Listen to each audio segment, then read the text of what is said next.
get started. We welcome everybody to our Next Generation MOOC lecture series, which is graciously sponsored by the Dean of the Graduate School of Education and the Provost Office, and also a division of Teaching, Learning, and Leadership at GSE. And Sulim Yoon, my colleague who is there, and I, we have been organizing these talks. For all of you who are here the first time, we had already one presentation by Dan Hickey from Indiana University in January.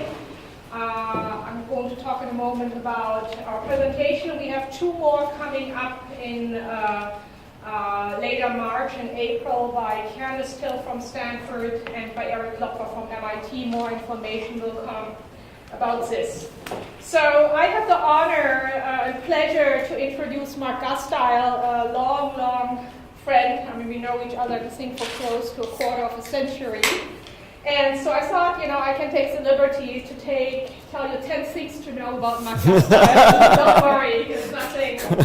So he is the only computer scientist to have a dual PhD in computer science and education from the University of Michigan, which he got in the 1990s. He was the first and last one to get the degree, and he did it way before it was cool to think about the connection between computer science and education. And he actually believes that learning theory and ideas should drive educational technology designs. And to prove this, his dissertation focused on designing a meal. Only somebody interested in education can pick the name of Rousseau's famous treatise to design a software system which scaffolds students' learning of programming of science simulations. He's also very well known, many of you might not know, for creating a co-wiki, which is essentially a collaborative hypertext system where people can create, edit, and share text, and it's a system which is used in universities all over the world. And he also believes in conducting educational research to kind of make the point and to show that in his approach to using media computing, that it not only helps students to learn the basic principles of computing, but is also much more effective in retaining students in computer science. And fact number 5 is that he has written many books on media computing, which are very popular with multiple languages. And he also set up one of the first state alliances in Georgia to broaden participation in computing. And he and his colleagues have, I think, over the last 2 decades, collectively brought in close to $25 million of federal funding to support all of this, which I think is a very impressive feat. And even more impressive is that he's married to the terrific Barbara Erickson, who every year sits down with the data released from ETS on who takes the AP computer science exam and untangles the data by gender, ethnicity, and state, something you would actually think ETS would do on their own, but they don't. And she found out, no surprise, that there are many states where actually not one student is taking the APCS exam. And it's something which has gotten a lot of press in the last few weeks. What's probably more amazing is this is a fact which has been going on for many years, but only now it's kind of getting more attention. And so for all of this, Mark and Barbara have actually gotten in 2010 from the ACM, which is the Association for Computing Machinery, the world's largest professional organization of computer professionals, the Karl Karlstrom Outstanding Educator Award, which I think very deservedly so. And I think for all of those reasons, I think he's also uniquely qualified to talk about next generation MOOCs, because his talk today will focus on the design and implementation of a long-distance learning system to prepare the next generation of 10,000 computer science teachers. And if you think this is a foolish thought, you all should remember there's about 42,000 high schools in the United States, so even helping to prepare 10,000 computer science teachers will not provide teachers to all of the schools to broaden participation in computing. And it will also point to another aspect which we don't talk a lot about in MOOC, but know is sorely missed, it's not just about providing access to content, to helping people to learn things, it's also about providing community, because those 10,000 teachers, if they get out there, they will be very likely the only teachers in their schools, and they will need professional community in order to kind of keep them going and keep it going. And with that, without much further ado, and I didn't really reveal any secret things, we can do this later, I introduce Mark Gudzial from the Georgia Institute of Technology. Thank you, Yasmin. That's very nice. Thank you. Oh, I'm so glad she didn't get to the bad things that she knows about me. All right, thank you all very much for coming today. Here's the story that I want to talk to you about. Yasmin, actually, I think that about a quarter of my talk Yasmin's already covered, so we can cut out parts of it now. Yasmin was involved when I worked with Elliot Soloway, who she was working with when I first started working with him at the University of Michigan, on an idea called learner-centered design.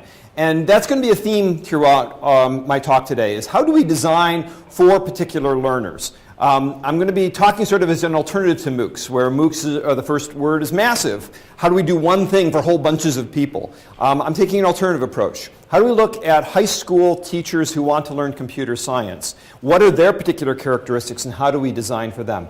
As Yasmin said, there's a huge need for more high school computer science teachers, and I'll try to describe that need a little bit more detail, and then try to characterize that population. What's that population like? And why do computer science MOOCs as they exist today not really meet those needs? What could we design instead of that? And I'll be talking about a design we've been working on that features these 7 pieces. Contextualized computing education, no install programming, sub-goal labeled videos, worked examples with audio, low cognitive load programming practice, schedule negotiation, and pedagogical content knowledge.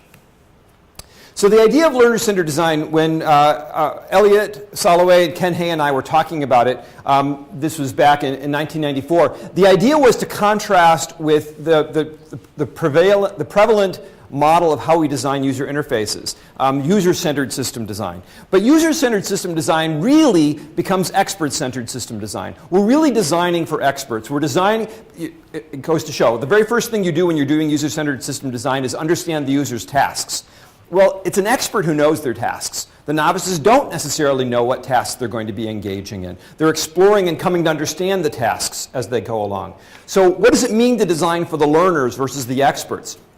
Learners have different tasks. Learners understand different things. One of the tasks that we did when we were thinking about this was take a look at a very popular at the time design tool for software engineers called Rational Rows.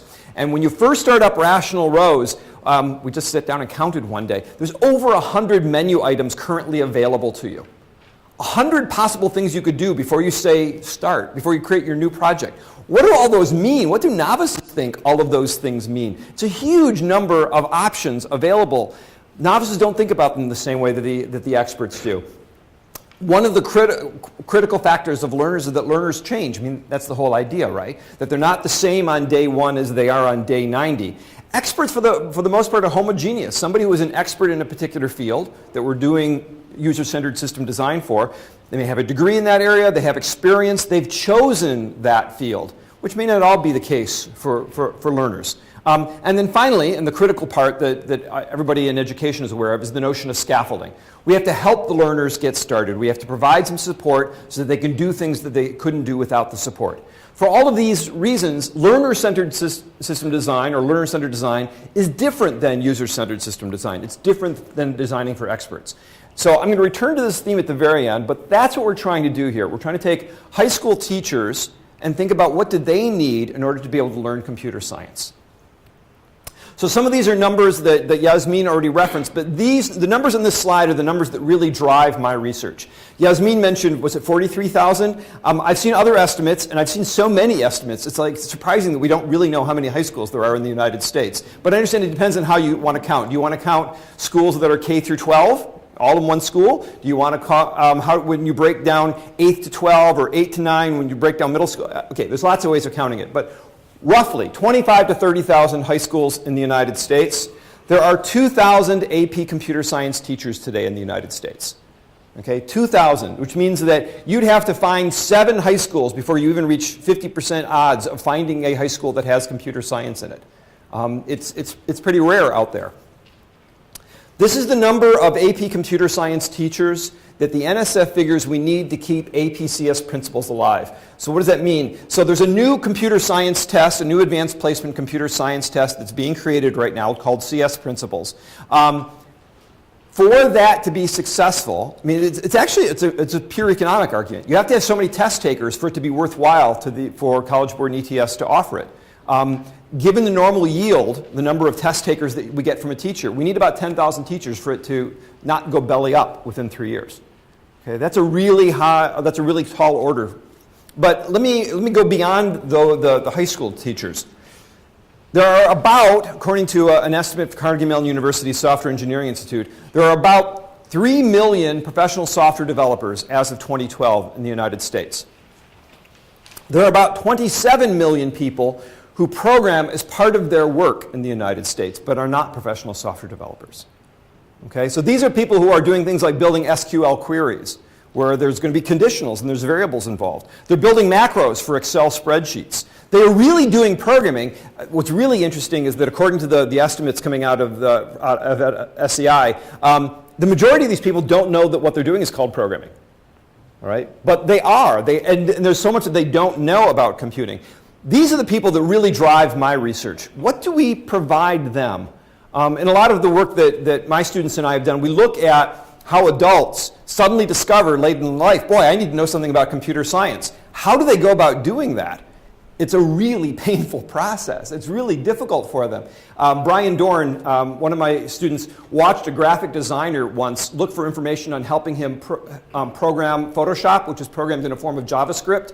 And he hacked around on Google and he found a page and he spent a half an hour on the page before Brian stopped him and said, by the way, this page is on Java. You're programming in JavaScript. It's not the same thing. None of what you've been studying for half an hour is actually useful to you. Right? And that happens. So what could we be providing these 27 million when they're in school so that they're more successful later on when they decide that programming is something that they need? So here's probably the most dismal slide that I'll be putting up. So this is the rates of people taking advanced placement exams in various majors from 1997 to 2011. So calculus, obviously, that's the big kahuna. Lots of people taking the calculus AP exam. Statistics, one of the newest ones, the orange line, really rapidly rising.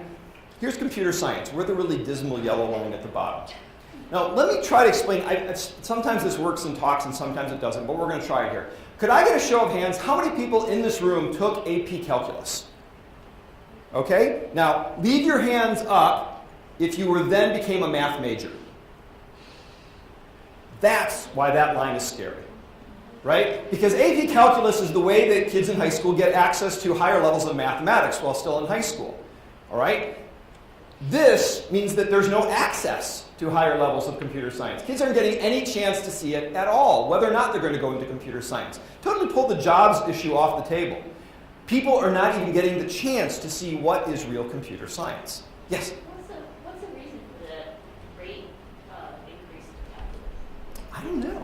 I don't know. It's just considered, it's really related to the algebra for all movement, in my view. I mean, it's just everybody, calculus is considered the mathematics of higher education, whereas I think there should be more statistics in computer science, in my opinion. But yeah, so that the emphasis really, I mean, most of high school math is driven towards calculus. Yeah. And I agree with you. Statistics is probably a lot more relevant and useful for most people. And they're still, the message is getting out there a lot better than it is about us. This is a graph that was recently produced based on some of Barbara's data. This is some stats on AP Computer Science 2013. There were about 30,000 test takers, 81% male, 83% white or Asian. Brian Danielak at the University of Wisconsin built this graph. I'm sure you can't see the details of it, but you can see the black dots, I'm sure. The size of the dot indicates the number of test takers. And the shift this way is more female than male, and the shift this way is more male than female. And you get the sense that actually the majority of APs are predominantly female. They're more female than they are male in terms of the number of test takers. The furthest to the right here is studio art and drawing, studio art 2D design, studio art 3D design, then French language and culture. And then way down here, here's computer science, physics, calculus, BC. Okay? And notice the size of the dot? That's computer science. Here's government, here's US history, here's English language composition. It's just not there. Right? Computer science is just not there. And mostly it's an issue of access. This article just came out this week, and I just thought it's a really telling one. So Tennessee has the highest percentage of female test takers of any state in the United States.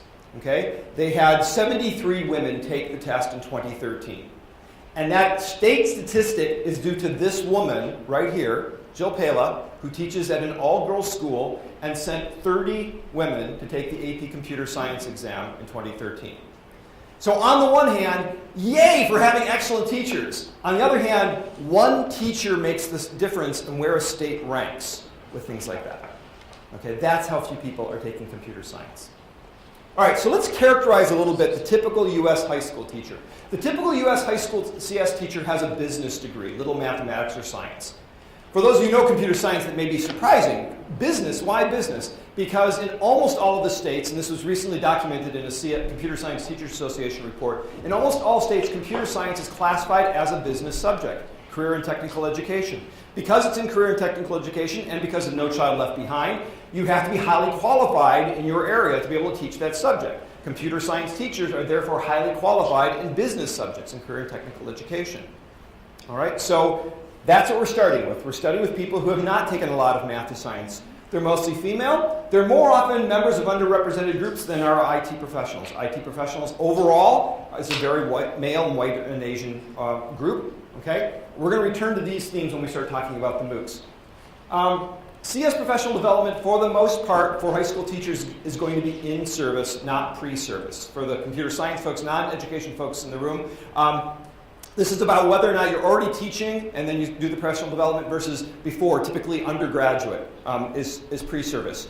Just because of the way that things work, we're never going to get near 10,000 doing pre-service. And there's not enough places in the country in schools of education that are offering any sort of computer science degree program. So it's going to be in service.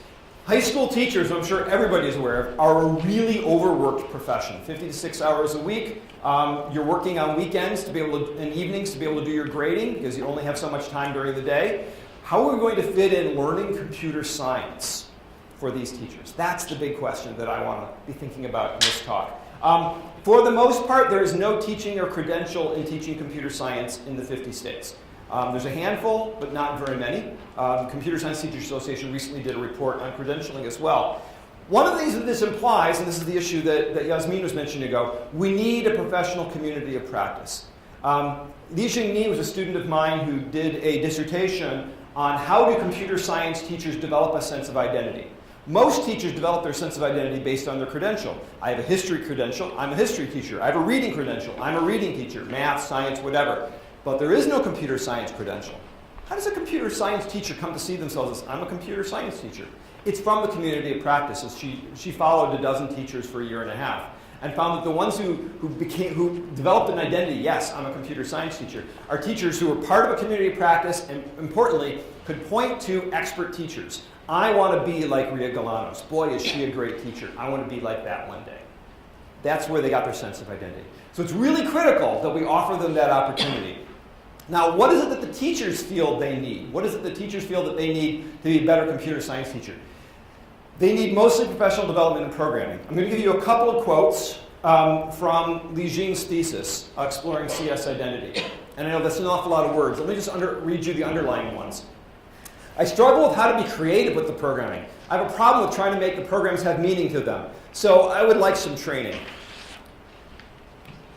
One of the things that's particularly scary about this is, now both of these teachers that I'm quoting from are computer science teachers. They're teaching computer science all day long. Computer science is more for really, really smart people. I'm not saying I'm smart, but I'm thinking that if I have to take this computer science degree, that it's going to be really hard. It takes a little higher level of intelligence to compete the introduction to programming. This is not a teacher who is going to be very successful recruiting more students into her classroom.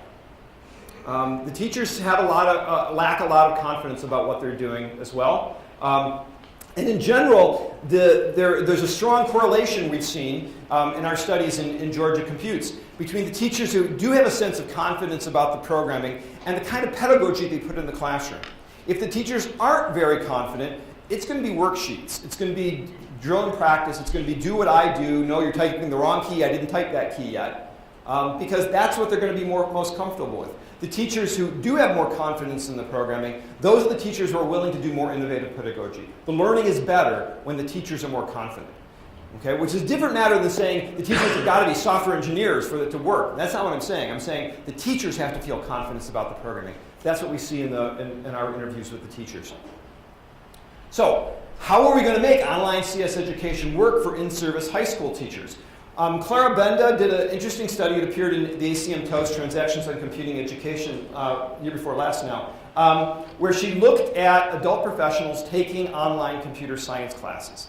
It doesn't work very well. For the most part, our pedagogy in computer science is very apprenticeship-based. Okay, I'm going to lecture at you for an hour, and then I expect you to spend 8 hours in front of Eclipse to figure out what it was that I just talked about. All right? It's a very authentic kind of instruction. It's apprenticeship-like.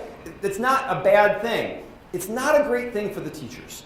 Okay? It's not a great thing for an adult professional who is just trying to understand something about computer science, who might not necessarily value that authenticity. What we find is that the adult professionals in these online classes don't have time to spend hours in front of the IDE. They lack background in things like mathematics. And they get stymied by small errors, and that's a theme I'm going to come back to several times. The first quote is one that you would probably expect from any adult professional taking any sort of an online class. I've got family matters. These are adults, right? They've got all the issues that we have. Things happen in their lives.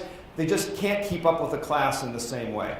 The bottom quotes, though, are more about computer science.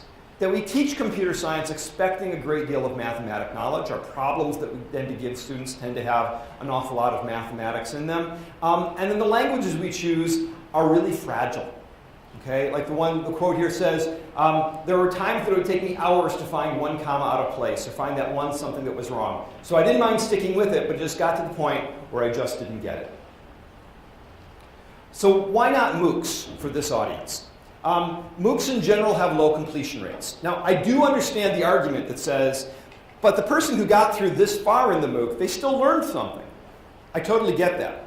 But when we're talking about high school teachers learning a curriculum, it's not okay to not cover the whole curriculum. It's not okay to only learn part of the curriculum. The completers is an important thing when we're preparing high school teachers to teach a curriculum. If we take a look at who completes a MOOC, who's successful at completing a MOOC, and I've read some wonderful reports from here at Penn, we know that they tend to be young, they tend to be well prepared in the area. The edX circuits course, the first time it was offered, 78% of the completers had already taken a circuits course somewhere before, but they really wanted to take the MIT edX circuits course. So our teachers are female, they're often underrepresented minorities. The computer science MOOCs in general tend to be male, white, or Asian, and with little prior knowledge in the area. As I mentioned, they have business backgrounds. MOOCs proceed at class pace. Now, on the other hand, so the obvious answer is, well, make everything self-paced. Let the teachers pick whatever pace works for them. Will they ever finish? I mean, that's the problem. There is an advantage to having a class pace. There's a pressure to keep going, Yasmin and I were just talking this morning about the value of a 48-hour hackathon. You spend a lot of time on something in that 48 hours. That's really focused attention time. That there's a value to that, to getting something done. But is that going to work for the teachers? All right, so here are the 7 things that we're trying to build into our ebook, where we are trying to meet the needs of high school teachers learning computer science. I'm going to spend a bit more time on the first one because it's a little bit of a history lesson. Gudzial, how'd you get doing this high school teacher stuff anyway? I'll explain what that path is and how it influences what we're designing. And then I'll talk about the rest of them as we go through. Okay.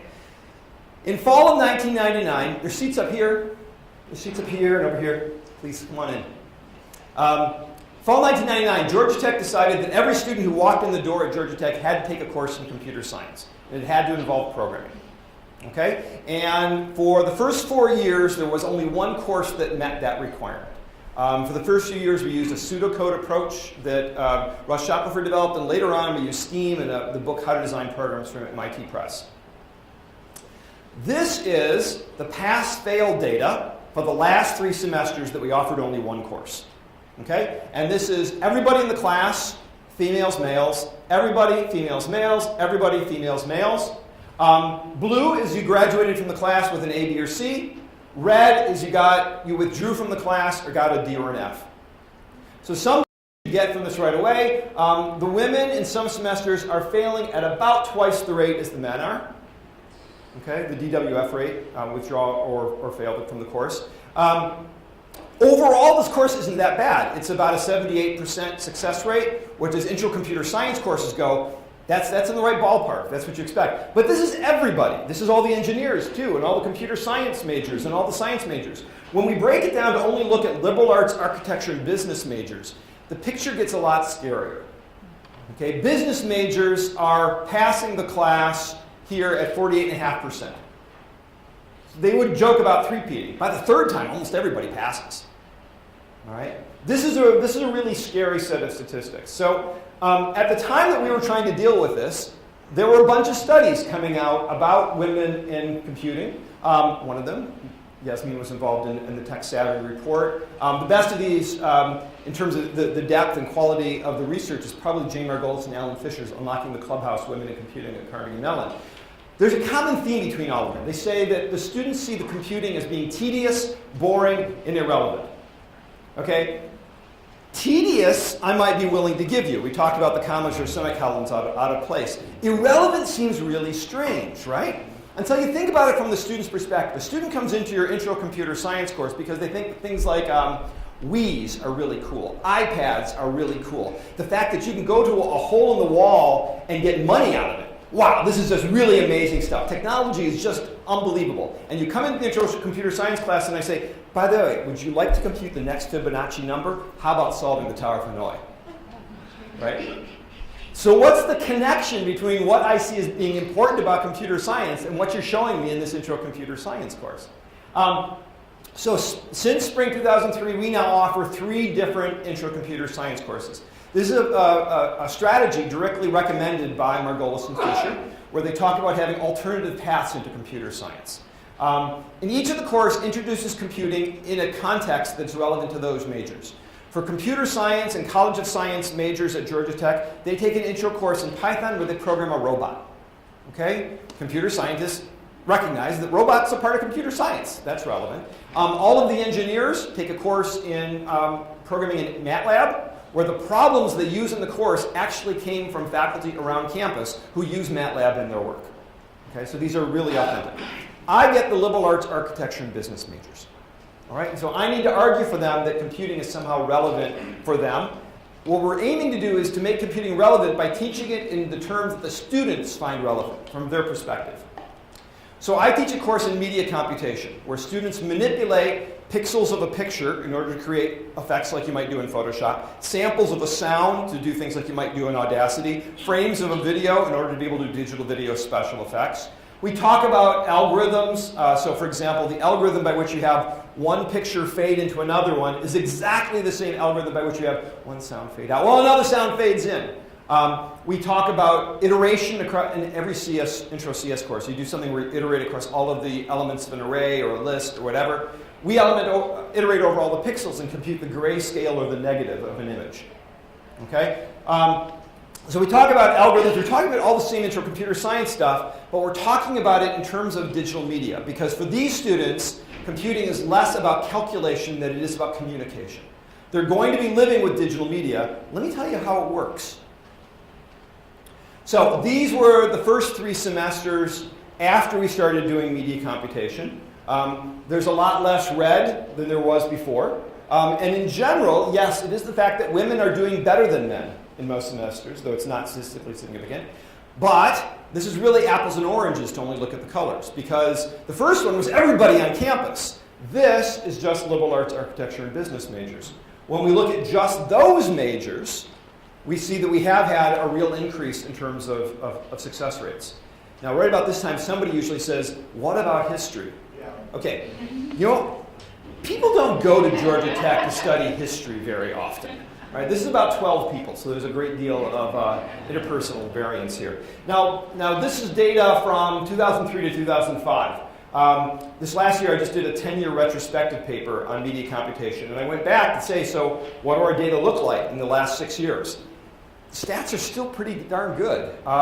This is the DF, or withdrawal rate, in terms of the total, so it's this number over the total. This is within the set. So it's this number over this number. But in general, we're still less than 15% of the students aren't making it through the class, which is way better than 50%. Yes. What's that? Are they out? It's a requirement. It is a requirement, yeah. Everybody must pass or they do not get a degree, yeah. Did you teach all this? Oh no, I haven't taught. Actually, I'm very excited. I have not taught the course since 2006, and I'm teaching it this semester and having a blast.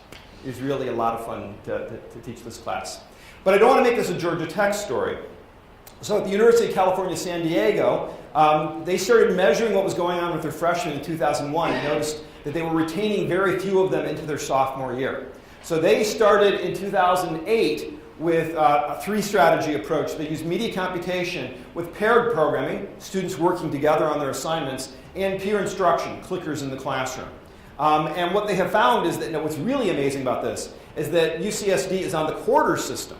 They changed one course, one 10-week course, and they've had a dramatic improvement in the number of people who are still majors in the sophomore year, which is really pretty amazing. Okay? So this idea of context, we think, really does play a role in getting students to buy in, to see the relevance, to get past one of those issues that we saw in the earlier studies. And this is how we actually led us into our work with the high school teachers. So the state of Georgia decided that they really wanted to have more AP computer science teachers. They approached us around 2004 and said, we want to have more computer science teachers, but our teachers are business majors. Who's got a way to teach computer science to business majors? Ooh, we like your new media computation course. Could we have that? And that's when Barbara Erickson, my colleague and wife, started building the media computation for them and started that led into our effort called Georgia Computes, where from 2006 to 2012, we were trying to improve the state of computing education across the entire state of Georgia at once. We had outreach programs. We were doing lots of training. Barbara taught over 500 high school teachers how to teach computer science at some level. We created summer camp programs and seeded summer camp programs. We would offer seed grants to other universities to start seed grant programs at their university for students in their region. Over 1,000 students took summer camps in computer science in Georgia just last summer from all of these summer camps. We also did undergraduate teacher professional development, which was the least successful portion of the whole program. But we don't need to go there. We're going to focus on the high school stuff. These are pictures of some of the cool things that they do. This is actually where the media computation is. Picture in front of a green screen. Now let's replace the green screen with something else and put the teachers in the jungle or on the moon. Various kinds of how to teach computer science. This is a really great activity that Barbara came up with. If you ask teachers to sort, it's pretty easy to look at the numbers and just sort them. But if you put the numbers as being weights in a cup, now the only way to sort is the same way a computer does. You pick up two of them and figure it out. And so it's much more authentic to do the algorithms that way. So what happens when you teach 500 teachers how to teach computer science in a state? You get a lot more people taking AP computer science exams. Okay, this has been we started Georgia Computes in 2006. And the number of females is rising. The number of blacks is not going up as much. And it's an active area of research for us to find out how to make that work. The number of Hispanics has gone up as well. And it's not that everybody's been going up at the same rate. This is actually two pieces of a paper that Barbara and I are presenting next week at the Specialist Group on Computer Science Education, the SIGC Symposium. We took California and Maryland as the two of the top AP states in the United States, the top performers. Georgia and Massachusetts were the two states that got BPC alliances. And then Indiana and Michigan are amazingly similar. Indiana to Massachusetts, Michigan to Georgia, in terms of population and in terms of diversity. And we see, California's just been going up the last few years. Maryland's doing well. Massachusetts and Georgia have both had rises. Indiana and Michigan, not so much. In fact, Michigan, as you can see, is 14% black, 4%, almost 5% Hispanic, had exactly 7 out of 577 test takers who were black and 5 who were Hispanic. Okay, so in preparation for this talk, I did look up the Pennsylvania numbers. People know what the Pennsylvania 2013 APCS numbers are? I'm not so happy.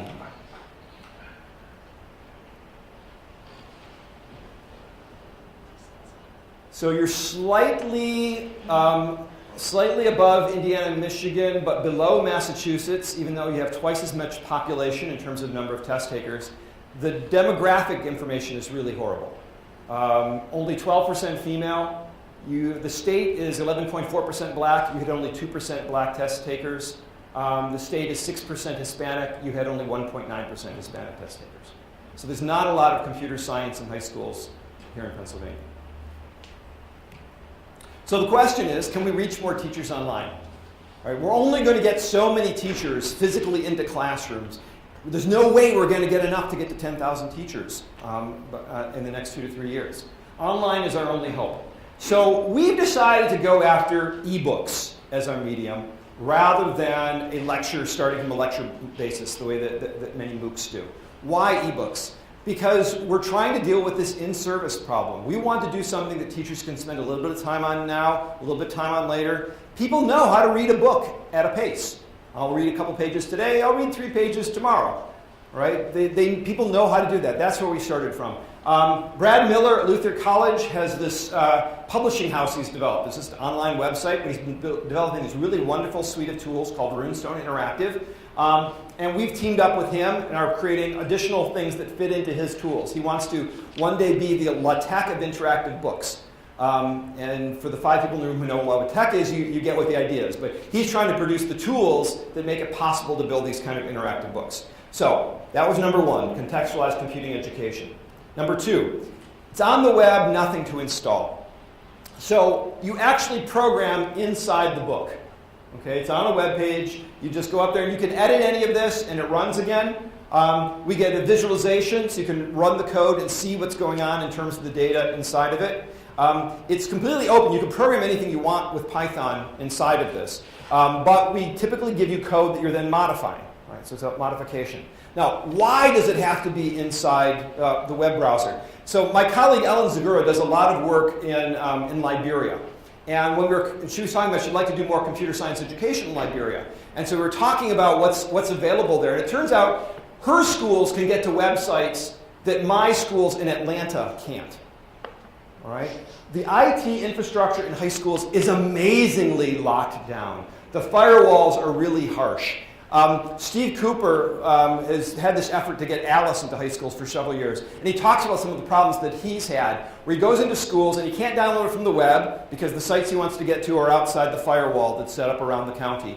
He can't put it in the CD because the CD drives are removed. And then he finds in schools where, to prevent you putting a USB stick in, somebody's filled them with glue guns. So it's quite literally the case that my friend Ellen Zagura can get to more things in the developing world than the high schools in Atlanta can get to in terms of computer science education. So it's got to live in the browser. You can't install anything on these machines in the high schools in the United States. Now, we do want to use videos in this ebook because videos are really good for explaining how to do something. But we've been trying to figure out how can we make videos more effective for explaining how. We want them to be worked examples. We know that that's a very effective way of explaining a process. Richard Katchenbaum has been working on this mechanism he calls sub-goal labeling. Okay, so imagine I'm going to have you do, there's a couple seats up here. Imagine that I'm going to show you how to do an ANOVA. I'm going to say, okay, first add up the numbers in the first set. Now, figure out how many numbers there are. Now divide one by the other. Blah, blah, blah, blah, blah. I'm going to tell you all the steps. Maybe there's 25 steps. I can just tell you that. Or I could say, first, you're going to compute the average of the first set of numbers. Add up all the numbers, count the number of numbers, divide one by the other. Now we're going to compute the average of the second set of numbers. Here's the 3 steps. Here's the mean, squeeze, errors. I mean, all the various steps. What Richard found is that when you're dealing with things like statistics, people remember the sub-goals. And they transfer those. Nobody had ever tried this with computer science before. So we worked with one of his students, Lauren Marshallew. So here's the experiment. We got 2 groups. And we're going to teach people how to use App Inventor, which is a visual programming tool that's used for building Android apps. It comes out of MIT. Half of them are getting the original videos. Barbara had already made a bunch of videos on how to teach App Inventors to teacher. Lauren took the other half and put sub-goal labels in them. And the materials were identical except for the sub-goal labels. So, for example, here's the list of steps to do to build one app. Here's the list of steps where I'm going to tell you what the sub-goals are. Okay? The videos are only very slightly different. Here's one of the original videos. And what we're going to want is a button that has a picture of a person. Oh, shoot. No, this is the one with the sub-goal. Dang it! Palette.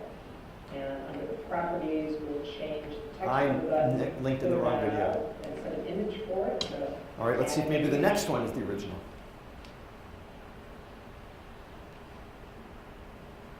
And what we're going to want is... No, both of them have sub pop-ups. All right, anyway, that little box that came up is the sub-goal. And the one of them, let's see, yeah, so like that. The call-outs got added in. That's the only difference between the two videos. Okay? So here's the experiment. You watch one of these videos and you get the text, and then you try to build the app. And then you go away for a week, and you come back, and you try to do what you did last week. We give you information on building a second app. You try to do that, and then we try to build an app from scratch. Transfer test. Okay. Results overall. The orangish is with the sub-goals. The reddish is conventional videos. There's a statistically significant difference in terms of the number of steps attempted, the number correct, and the ones with the sub-goals take less time. So they do the right things, and it takes less time. A week later, they're still better, okay, in terms of number attempted and number correct. But then we start getting the transfer task. In the transfer task, one of the things you had to do was you're going to build something visually, but you have to assign a variable to it so that you could use the variable later. They could, they couldn't. Okay? One of the other observations Lauren made is that the people with the sub-goals pulled out a lot of visual blocks that they never used. They were thrashing. They really didn't know what they were doing. Adding these really simple sub-goals has had a dramatic impact on being able to replicate the process, retention a week later, and being able to transfer.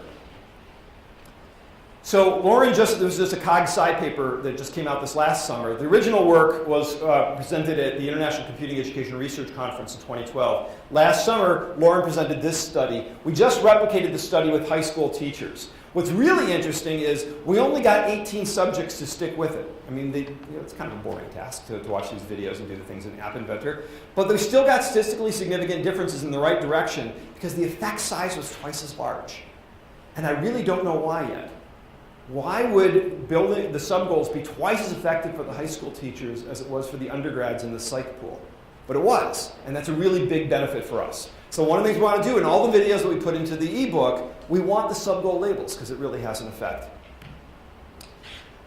So in general, we don't use enough worked examples in computer science. There's a lot of evidence for that. But there's also a lot of evidence from cognitive science that people don't read programs as text. You don't read them word for word.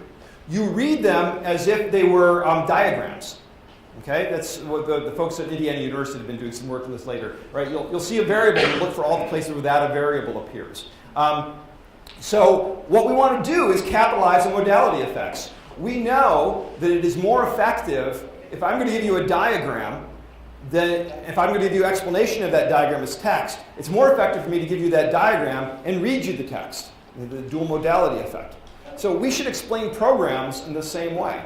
And Brianna Morrison is a PhD student working with me who's running this experiment literally right now, comparing text explanation for programs, audio explanation for programs, and text plus audio. So we know that the cost of an erroneous semicolon in Java is about a half an hour. Okay? Now, for an in-service teacher who's got, I've got 45 minutes to work on something tonight in my ebook, a wrong semicolon losing a half an hour is an awful lot of productive time that's lost. So what we need is low cognitive load programming activities. So we've been using something called Parsons problems. Parsons problems, I'll show them to you and then I'll go through the rest of this. I'm going to give you a problem to do, and I'm going to give you all of the right lines of code, but they're on refrigerator magnets and scrambled. Put them in the right order. What's really interesting is, Beth Simon and Paul Denny did the work, that solving these programs correlates very well with being able to write programs. It seems to be measuring the same kinds of things. But you don't get it wrong with semicolon here. Right? So it's a way of engaging teachers in thinking through programs in the same way, but lower cognitive load. We don't have the extraneous detail of where does the semicolon go. Now, we're really concerned about the professional community of practice that Yasmin's been thinking about. So we're taking a metaphor of ebooks. Well, why not extend that metaphor slightly? You've got reading groups, a book club. You and 4 or 5 of your friends are going through the book at once, and we built a system we're calling Schedule Negotiate, where you can say, here's your group, here's how everybody's doing toward the current goal. We can discuss the goal. You can say things like, I've had a bunch of deadlines due this week. Mind if we push the end date by another 2 days? Sounds reasonable to me, let's do it. And you negotiate a new schedule.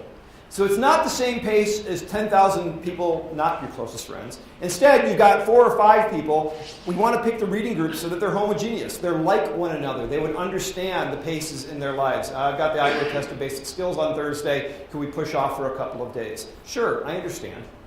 Okay? So there is peer pressure. There is social pressure to complete, but it's negotiated. And it's negotiated a bunch of people who have similar understanding of issues. The last thing that we're building into our ebook is a notion of pedagogical content knowledge. We want to tell people how to teach these things and what are problems you might have. So we'll talk about playing turtle when you're doing turtle and Seymour Papert's notions of body syntonic. We want to talk about what are the common misconceptions about assignment statements. And if you saw Sammy have a particular answer, which one of these misconceptions might Sam be representing? Because we know that this is some of what the teachers want to have that confidence. I need to know how to figure out what my students have wrong and how to help them through it. So, how do we design for high school teachers as computer science learners? I've given you the 7 things that we're building into our ebooks. We need tools that are accessible, not necessarily authentic. Professional software engineers do not program a little box inside of a web browser. They use things like Eclipse and Xcode and IDLE. But these teachers aren't concerned about being authentic. They're concerned about being able to get access to things. The low cognitive load activities are really important for deliberate practice. I'm less concerned about them knowing how to debug the semicolon, and I'm more concerned about them understanding the computer science and having confidence about it. I want scaffolding that makes the programming, the learning efficient. These people have very little time. I want to play with things like dual modalities so that I can get things across so that I can help them learn more efficiently. I don't want them spending 8 hours in front of Eclipse. I want to give them things like Parsons problems so they can learn more efficiently. I want to support groups and community of practice, and I want to provide access to the information that teachers want. They say that they want to learn about programming, and they want to learn about pedagogical content knowledge. And so that's what we're building into the books. My conclusion, MOOCs are really great for some audiences. There are some things that MOOCs have been shown to be really successful for, in particular, continuing education for well-prepared learners. But we should not believe that any single learning intervention is going to meet all needs. In particular, we should design for the learners. And then for teachers, we're trying to design an ebook that addresses their particular needs and constraints. Thank you. I'd be happy to take any questions.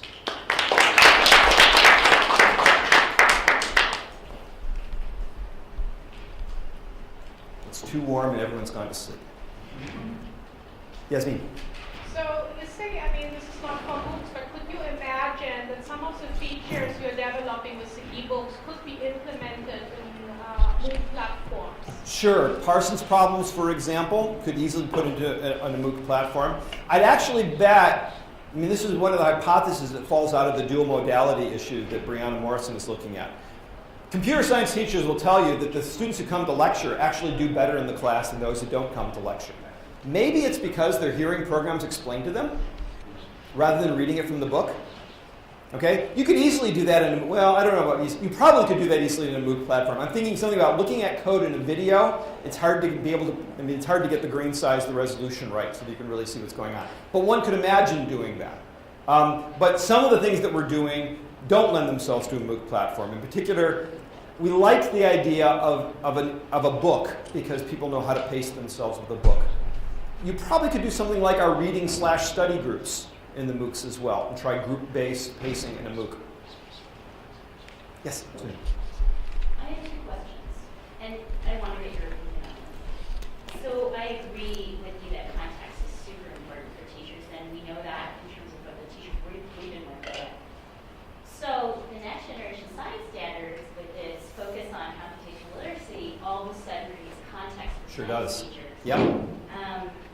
And so what do you think about, this is my first question, what do you think about subsuming sort of entry-level science, computer science in pre-service science classes? Intro-level computer science into pre-service Yeah, science classes. like- I didn't think that was the direction you're going to go, but Well, that's a that's really interesting idea. I really Yeah. love it. There are a couple people who are really pushing in this idea of using the new next generation science standards as a way of introducing computer science into the high school classroom. Yeah. In particular, I'm thinking Irene Lee and the GUTS Yeah, project I in New know Mexico. very well. Yeah, Yeah. and Uri Walensky's work at Northeastern with his parallel modeling project in NetLogo. Uri has actually sat down and figured out how his stuff maps to NGSS, so he can sit down with the teacher. Another big advantage of that is the science teachers have a math and science background. There's this great book by Nathan Ensminger. He's a historian. The Computer Boys Take Over. Familiar with it? Okay, where he makes the argument that all of the studies of math as a predictor for computer science uses the outcome variable success in computer science classes, as opposed to a predictor variable of success as a programmer or success in industry. There's actually not a lot of evidence that you need a lot of math just to be a computer scientist. Okay? But to get through computer science classes, you do need a lot of math. A lot of our examples dwell on math, or programming languages assume a bunch of math. So those teachers would have that background. So I see that as being a really interesting way. Some of the downsides of it. Computer Science Teachers Association, CSTA, is very much against this. Their concern is I think it's a reasonable one. If our problem is we don't have enough resources to produce all of the computer science teachers, does it make it better to say, and now we're going to cover all the science teachers as well? I mean, there's even more people to try to spread a very thin amount of resources over. The other downside... They've got a context. I totally buy the context. It's probably easier for the teachers to learn. I agree. So the other issue that they raise is that does this simply push computer science further off the table? Oh, now it's just part of science. Oh, we don't have to worry about you. As opposed to computer science, in most of the states that have made computer science count toward high school graduation, they've made it count as a math, not as a science. In Georgia, it counts as a science, but this is really weird. AP Computer Science counts for science credit towards high school graduation. It can be taught by a business teacher, of course. I mean, computer science is in career and technical education. And then Barbara worked really hard when they first said, and only business teachers. She said, wait, I got great APCS teachers who are former math teachers. They said, okay, math teachers can teach it too. But that's it. Okay, so APCS counts as a science, but it can't actually be taught by a science teacher in Georgia. It must be taught by a business or a math teacher. Very weird. So, your second question. Did that address your first issue? It did, yeah. So we're trying to do the same thing as Rory's group with Eric Blocker at MIT. Yeah. So that's great. The second question is, so your Parsons problems really reminded me of the blocks-based programming, graphical programming stuff that Suraj and StarLogo TMG does. And so would that be enough? I guess where I'm going with this is your notion of computational literacy. Mm-hmm. So is that enough for our science teachers to learn? A graphical programming language. Is that enough? Is that enough to be computer literate? Well, I don't know about computer literate because I don't really know what that means. I don't either. But let me offer you. So we're trying to team up STEM STEAM proposal season, right? So we're all working on STEM proposals, and we're trying to build the next versions of these. When we started on the ebook, we picked Python because we knew how to build Python into the book. Turned out to have been a bad bet. None of the CS Principles curricula have come out using Python. So we're now looking to move to something else. We are going to try to support Snap, but we're also going to support JavaScript. Why JavaScript? Because the CS Principles effort that Code.org is doing Blockly and JavaScript. And if my goal is to make the teachers feel confident, I think they'll feel confident about Blockly pretty easily. the JavaScript is where the problem is. And so that's what we're trying to support. So it might work. It might work to do just the block stuff. But in some sense, that's not the problem I'm tackling. I want to tackle the hard stuff. The hard stuff is learning to do the textual programming in what we perceive as being a traditional programming language. I think that's not going to go away. Barbara's actually running a trial right now, just started this week, where she's using the Parsons problems with Java for APCS students. I mean, we've got to work with Python. It's pretty easy to make it work with Java as well.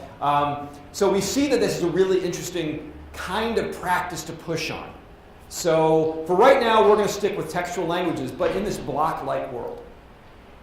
Yep. Sir? How you doing? Good. Great talk. Thank you. This question about the thought process that is there as you're considering there will be people of different cultures and male and female.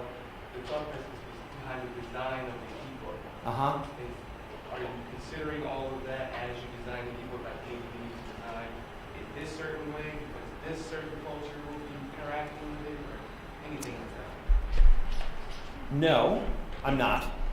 But that's not because I don't know how. This is an active area of research for Betsy DeSalvo, who's one of my colleagues in the School of Interactive Computing. And we actually just got a small seed grant to start exploring this question about the online master's degree at Georgia Tech, which is all MOOC based. So let me tell you a little bit of the Betsy DeSalvo story because it's relevant here. So Betsy started out in work asking a question, how did most computer science faculty get to be computer scientists? How did they get interested in computer science? And a huge percentage got into it because they got into video games. And they got into tweaking video games and customizing video games. All right? So video games are a pathway into computer science. And then she looks, the demographics that play the most video games are African American and Hispanic teen men. And they are the smallest percentage in computer science. This is a very weird problem. So she engaged in a participatory design activity to try to tease out what the issues were. And that participatory design activity came up with this development of this project called Glitch, where she hired African American teen males in the Atlanta area and taught them to be game testers. As game testers, they got a job. They were paid to be game testers. They took in games from game studios around Atlanta. They were trained under the Electronic Arts testing regimen. They learned how to be game testers. And then they had to go beneath the surface.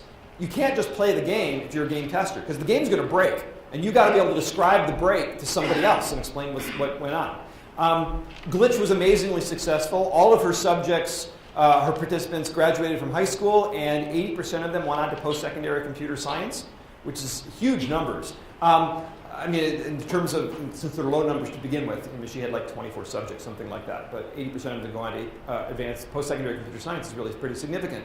But what's really interesting was how they dealt with being computer science students in their communities. So like they said, even though they were studying computer science here, they said they never told anybody that they were studying computer science. They said they told their grandma that they had a paying job. They said they told their friends, I get paid to play video games. They told other kids who were at the high school but not their close friends, I get to go to Georgia Tech where all the cute girls were. Okay, which is sort of, anyway, Georgia Tech. So there was a lot of face shading that was going on. And that's something that Betsy and I are now trying to explore. So Georgia Tech has this online master's degree, all based in MOOCs, working with Udacity. And AT&T fronted $2 million to start this. And what AT&T got in exchange is that all of their participants, all of their employees, get into the degree program for free. Okay? And so the online master's degree we have now discovered, now that we've had our first cohort and we're starting our second cohort, is even more male and white and Asian than the face-to-face master's degree courses at Georgia Tech. Okay, how could that be? All right, so it actually creates this amazingly cool opportunity to use Betsy's participatory design techniques because AT&T is physically down the street from us. We can walk there. We know they have female and underrepresented minorities employees. We can go ask them. We can do her participatory design techniques. So that's a very long answer to your question. I'm sorry. No, we're not doing anything in particular to be broadly cultural in our ebook, but mostly because we don't know how, and we're trying to figure that out. Yes, sir?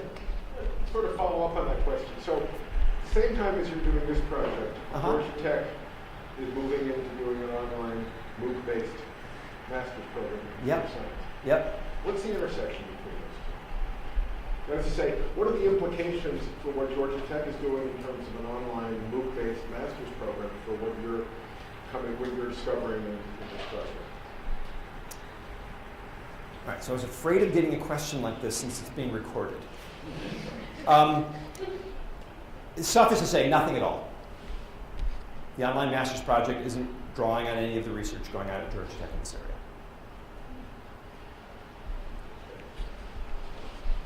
Other questions? I didn't mean to kill everything. Yes? Hey, I wanted to ask if you plan to include in your ebook or the CS prep courses anything related to other tracks than software development, as in testing or project management or agile software project management or methodologies? It's a great question. No, we're not going there, but that's because we're being driven by the CS Principles curriculum. All right? AP Computer Science does include some of that stuff, but we're trying to support this particular goal of CS 10K. We need 10,000 AP Computer Science teachers for the new CS Principles by the time it rolls out. And those sorts of things, for the most part, are not in CS Principles. CS Principles include ideas like abstraction, big data, algorithms. Those are the sorts of things that we're focusing on. The CS Principles include some broader ideas, too, like creativity and collaboration. We're not spending a whole lot of effort on those either because, again, sort of like my response is soon, we want to go after the hard stuff. Right? I think we know something about teaching teachers about collaboration and small group activities. I think we know something, teachers probably already know more about teaching creativity than any computer science professor at Georgia Tech could teach them. But what we're after is those things that we know that the teachers are lacking confidence in, that they need in order to be able to do innovative pedagogy. That's what we're focusing. Yes? I just that was one of the things I was wondering about. I don't know a lot about AP courses, but my understanding is it's pretty formulaic. The curriculum is set. No. No? No, not at all. No. Okay. I mean, the outcomes are set, right? Okay. So I can show you lists of things which could be on the test. And you as a teacher have to prepare people for that test. Now, AP Computer Science Level A, since it's been out for a few years, yes, there are curricula that you could adopt, and you could simply follow them formulaically. For CS Principles, there have been a set of pilots, and I don't know that we even know that any of the pilots, the curricula for the pilots, actually hit all of the CS Principles. I mean, the test doesn't exist yet. There are pilot versions of some questions that are floating around. So it's hard to say whether any of the curricula actually do prepare students well for those tests. But in general, there are very few curricula, and they're definitely, I definitely wouldn't call them formulaic yet. Okay, but that was partway through your question. Go ahead. But that was interesting because I was curious as to how. So if the test is set, just who is involved in developing something like that? Who's involved in developing the test or the curriculum? The test and obviously the curriculum follows, I guess. Yes. No, it's the other way around because they're developing the curriculum first. It's a really long and complicated process. ETS takes this stuff very seriously, and they have a really interesting process. I was on the original CS Principles, I forget what they called us, committee, consortium, something started with a C. And we had to come up with a list of big ideas, which were iterated over, and then a set of what's called thinking practices. What do people do with these big ideas? And then we then crossed all of those to come up with all of the possible things that somebody might ask about on a test. Now, those have since been iterated a lot since the committee. Working on this project, I had to go back and look at what's on csprinciples.org, and I don't remember writing some of that stuff. So it's already iterated, evolved in interesting directions. There was a process of pilot testing at universities first, because all AP courses are meant to be representative of what's in the first semester at a university or college. So they were first pilot tested at university or colleges, and then at high schools, and now at both. And I couldn't tell you, it's in the dozens of schools that are places where they're currently pilot testing this stuff. So, and then, of course, the basis reason I was sort of wondering about all of this is I was wondering how you knew how this ebook and what the teachers need to be able to master and how that integrates. Oh, so this is mostly, all right, so all of that was about how CS Principles came from. Most of the insights for this is coming from our work in Georgia Computes, Barbara's work with teachers, Li Jingni's dissertation, where she studied CS teacher identity, Tom Macklin, who's been our external evaluator for Georgia Computes all along. He and Li Jing did a really nice collaboration where they actually went out and interviewed teachers who had been in our professional development and looked at those who were doing more innovative pedagogy and those that weren't, and really identified that confidence in the programming aspect was really critical for them to be willing to do things like inquiry learning in their classroom. So in Yasmin's very kind introduction, it is the case that I really draw on education theory and education data to drive what we do in terms of our computer science education efforts. Good. Have you thought about teachers using this ebook and wanting to turn around and help their students? Yeah, we have, and we've had lots of people comment on it. Brian Harvey's at Berkeley, the Beauty, Joy, and Computing Project, his first response when he saw this was, oh, if you just rip out all the teacher's notes, this is great for independent learners. Yeah, maybe. But there's lots of people who are building things for the high school right now. I mean, the dozens of pilots. There's very few who are building things for the teachers. I want to stay really focused on our goal. I mean, in the end, CS Principles is going to make it or not, depending on whether or not we get enough teachers. And if our goal is to broaden participation in computing, I mean, I showed you the data. Having more teachers in Georgia had a dramatic impact on that. In the end, teachers are the key to making, in my opinion, to making CS education work in the United States. So that's why we're focusing on the teachers. So yes, that ain't my problem right now. So please. So I'm going to build off of these past comments and sort of harken back to your idea of novice versus expert. And we know, and so I want to say that I'm super excited about your 7 principles, looking forward to using those in our online PD work as well. It seems to me that there's a piece about what we know about professional development, which has to do with building expertise. So this idea of, just thinking about this notion that working memory is like so fragile, and that, you know, in order to get to that long-term memory, you know, you really need to, like, it's such a huge learning curve, right? To learn this stuff. Absolutely. That how are we going to get to long-term memory to actually change that for teachers? So the question is, what designs have you built in, or have you thought about doing sort of ongoing kind of self-organized community building expertise stuff? So nothing on the self-organized part, but we have been thinking about the bigger picture of the problem that you're describing. And that's actually part of these the STEM proposals that several of us are working on right now. The part that we want to do is that I think that the ebook, I mean, we've tested parts of this. We haven't built the whole thing and tested the whole thing yet. That's coming in the next few months. I have bits and pieces of this currently working. I can demo if folks are interested. But we recognize that it's a learning intervention right now. It is not professional development. And as Tom Macklin likes to remind me, that professional development without follow-up is considered malpractice. It doesn't work, right? So what we really want to do is wrap around this a PD framework that connects to the CS10K community site. I would like those reading groups, when they finish a chapter, to go out and say, write some multiple choice questions to help with that. Or record an audio tour. You're going to have to teach this one day. Why don't you record yourself, and that becomes an audio tour for somebody else. All right? And then put it on the CS10K community site so that we can have peer feedback. Oh, I really loved your audio tour. The multiple choice question you had, I'd like it tweaked in these ways. Right? I want to have a feedback loop. That to me would be a PD framework to wrap around the ebook. We're not there yet. It's what we're proposing to do over the next 3 years. Do you plan to have the teachers form their reading groups offline, or you have some part of the portal embedded structure that allows them to socialize and to maybe make the pair programming part of it? That is a really hot research question for us that we're having a lot of discussion about. I really wanted to try to figure out some way of making this work as an all-online PD. My wise wife, Barbara Erickson, said to me, we have no idea how to make that work, Mark. Let's team up with projects that are doing face-to-face projects right? So that people could develop rapport, and in that rapport, and I've already had various groups say, yeah, they'll do it, we'll pick out groups of reading groups. Yeah, these 5, they get along, they'll work together. That'll become the reading group. So we'll figure out the groups face-to-face, load them into the system. Those will be the reading groups. Critical to me in all of this, and this gets to your point a little bit, I don't want going through the book to be real time. Like I talked to one project already, they said, oh, it'd be great. You could have the teachers finish the chapter of the book that's relevant before the students get to it. No, it's got to be at their pace.